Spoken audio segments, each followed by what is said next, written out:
Patiesības meklējumi flotiles iekšienē. Kad redzat ziņu virsrakstus par humanās palīdzības flotili, kas dodas uz Gazu, jūs droši vien iedomājaties nopietnu palīdzības misiju. Bet kas patiesībā notiek uz klāja, kad kameras ir izslēgtas?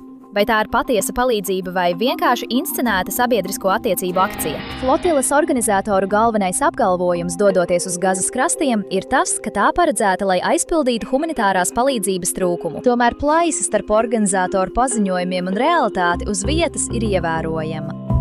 Drošības spēki, pārbaudot kuģus, bija pārsteigti, jo tā vietā, lai atrastu būtisku medicīnisko aprīkojumu, pārtiku vai neatliekamas zāles, tika atrasti priekšmeti, kuriem nav nekādas saistības ar humāno palīdzību, kontracepcijas līdzekļi un maisi ar aizdomīgām narkotiskām vielām. Tātad, kas stāvēs šīs iniciatīvas? Izlūkošanas pārbaude par dalībnieku identitātēm ir radījusi satraucošas secinājumus, jo 2 aktīvisti, kas tika atrasti flotilē, tika nogādāti nopratināšanai Izrēlā. Abi, kas identificēti kā galvenie pasākuma organizatori, tiek turēti aizdomās par smagiem drošības pārkāpumiem, tostarp palīdzības sniegšana ienaidniekam kara laikā un saziņu ar teroristiskiem elementiem. Šie secinājumi rada sarežģītus jautājumus par patiesajiem motīviem, kas slēpjas aiz flotiles iniciatīvām. Vai mērķis patiešām ir humānā palīdzība, vai arī jūras telpas izmantošana politisko un drošības interešu veicināšanai?